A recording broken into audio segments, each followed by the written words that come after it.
My name is Marianne Carter, 52 years old, living in a small town in Oregon. I always believed that after 25 years of marriage, my husband John and I had it all. A quiet house, 2 grown kids, and peace. But peace is fragile, child. It can shatter in 1 second. That evening, John kissed my forehead before leaving. He said softly, "I'll be working late tonight, honey." Big project, I smiled, like every wife does, trusting him completely. But something in his voice, it wasn't the same warmth I used to hear. Around 9:30 p.m., I called him. No answer. 10:15. Voicemail. 10:45. I tried again. His phone went straight to silent mode. My heart started whispering things my mind didn't want to believe, so I opened his laptop and saw his Find My device still logged in. I clicked it. The blue dot blinked, not at his office, but in a place called Cedar Pines Motel. For a few seconds, I couldn't breathe. My hands trembled. I kept refreshing, hoping it was wrong. But no, the dot didn't move. I sat there for almost 30 minutes, staring. Then I put on my coat, took the car keys, and drove. Every red light felt like a warning, but I didn't stop. When I reached the motel, I saw his car, parked in the far corner. I walked closer, quietly, my legs weak, my heart burning. And then, I saw him, through the window. He was laughing, or with someone, a young woman, not his colleague, not anyone I knew. She touched his hand like it belonged to her. I froze. My world stopped moving. The man I cooked for, prayed for, loved for half my life was smiling with someone else. I didn't knock. I didn't scream.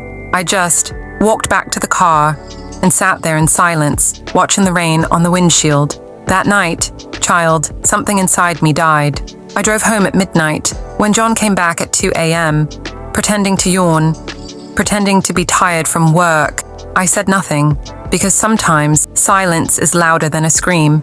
Next morning, I woke up before sunrise. The coffee machine clicked, and I just watched the steam rise, like all my trust disappearing into air. John walked in, pretending everything was normal.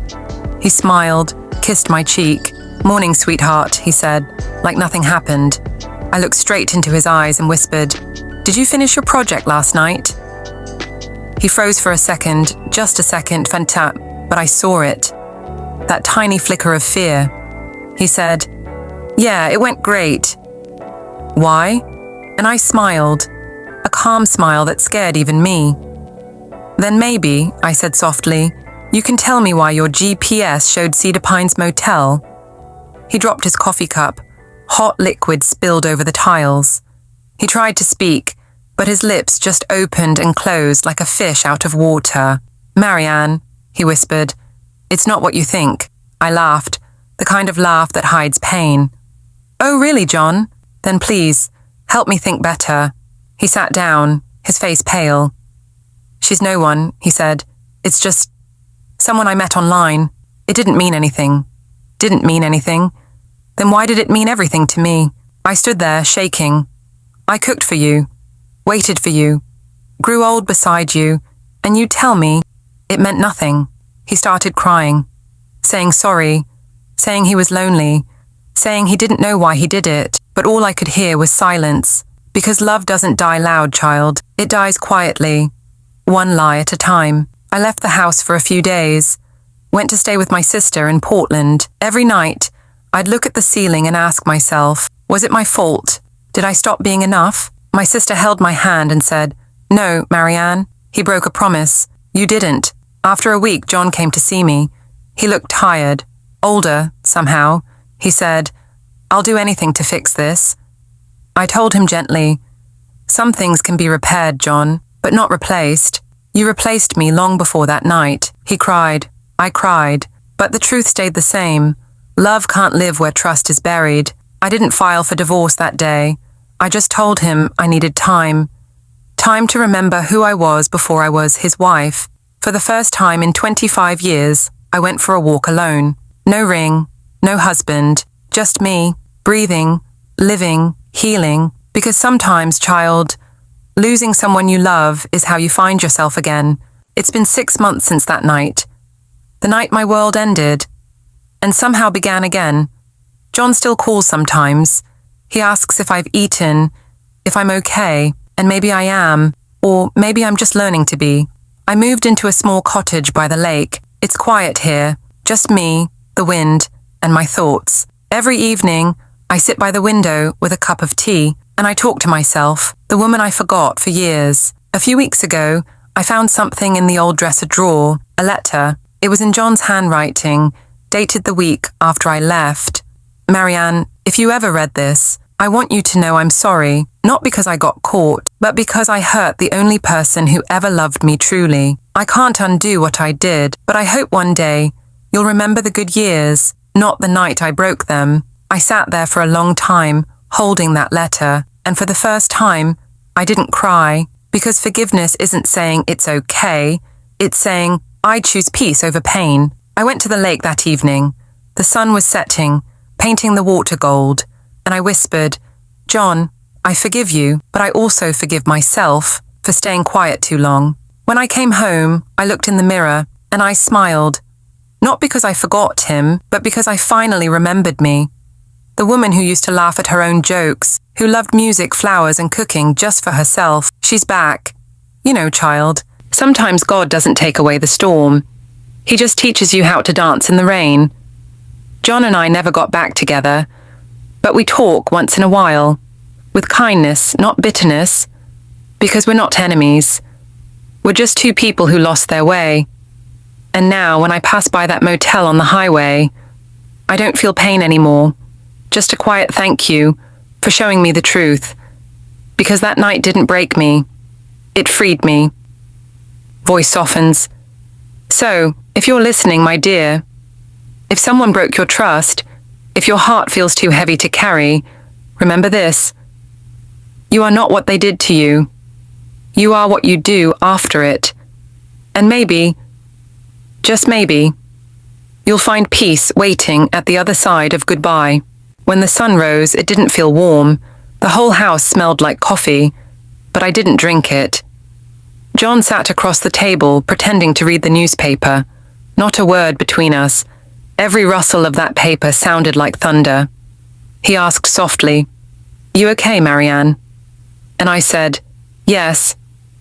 Just that one word. But it carried a storm behind it.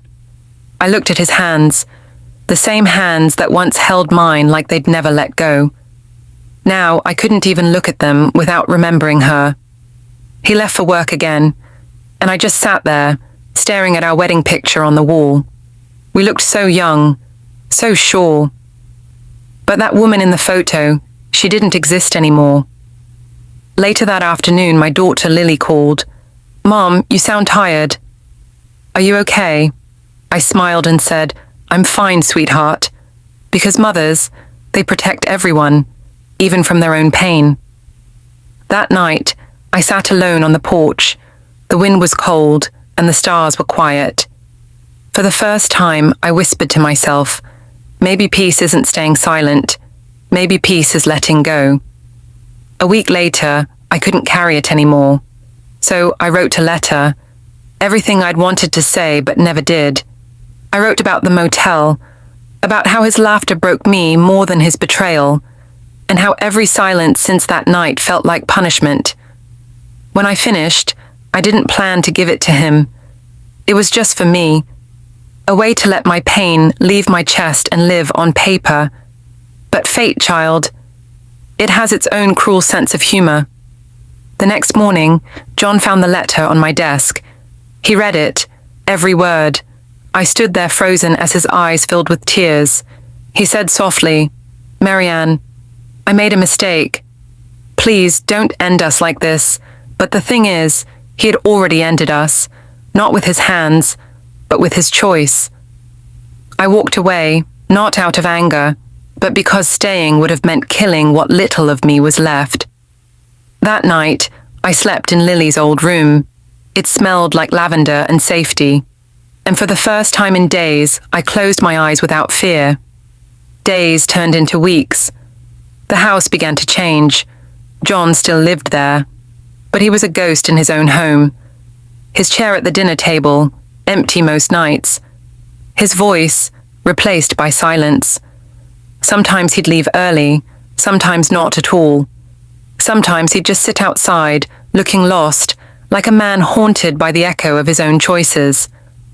I wanted to hate him, but hate is heavy, and I was tired of carrying anything heavy. So one evening, I sat in his chair, the one that had been empty for so long, and whispered to the air, "I forgive you, John, not because you deserve it, but because I deserve peace." That night I cried, not from pain, but from release. Every tear felt lighter, every breath softer. Sometimes forgiveness isn't for them, it's for you, so you can finally start living again.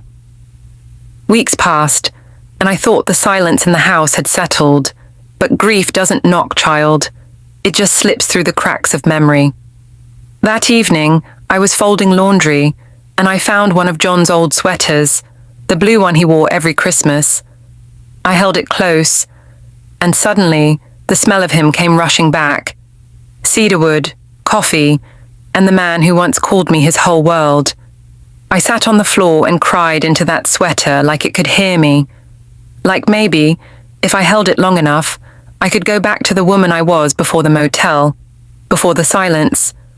But when the tears dried, I realized something. I didn't miss him. I missed the version of me that still believed love never lies. That night, I lit a candle for myself, a small flame, but it felt like hope. One rainy afternoon, I opened my old journal. Between the pages, I found a photo, me and John, dancing barefoot in the kitchen. We were so young, so in love with forever. So I took a blank page and began to write. Not to him this time, but to the girl I once was. Greater than dear younger me, you will love deeply. You will give more than you should. And one day, someone will break your heart. But listen carefully. You will not break. You will bend. You will cry. But you will rise again stronger. Don't stop believing in kindness, even if others forget how to show it. I folded the letter and kept it inside that old journal. Because maybe, one day, my daughter or granddaughter will read it and understand that pain doesn't end you. It refines you. One Saturday morning, I heard a knock. When I opened the door, John was standing there, hair messy, eyes tired, holding a bouquet of white lilies. He said quietly, "I'm selling the house, Marianne. I wanted to tell you first." For a second, my chest tightened. That house had seen our love and our ruin. But I only smiled and said, "Then I guess it's time for both of us to move on." He nodded. There were tears in his eyes, but I didn't wipe them this time, because sometimes closure doesn't come in words, it comes in peace. Before leaving, he said, "You were always the best part of my life." I didn't reply. I just looked at him and whispered softly in my heart, "Then why did you forget that when I needed you most?" It's been a year now. The walls are painted a different color. The house feels alive again. There's laughter. Mine. Every morning I walk to the lake nearby. I sit with my coffee, watching the ducks glide, and I thank God, not for what I lost, but for what I learned. People ask me if I'd ever love again. Maybe, but this time I'll love with eyes open and a heart that knows its own worth. I learn that endings aren't failures. They're new beginnings disguised as pain. And when I close my eyes now, I don't see the motel or the tears or the silence. I see me, a woman reborn from heartbreak, Auntie Marianne, who finally learned that love starts from within, soft closing piano note. Sometimes, child, life breaks you, not to destroy you, but to teach you how strong you truly are.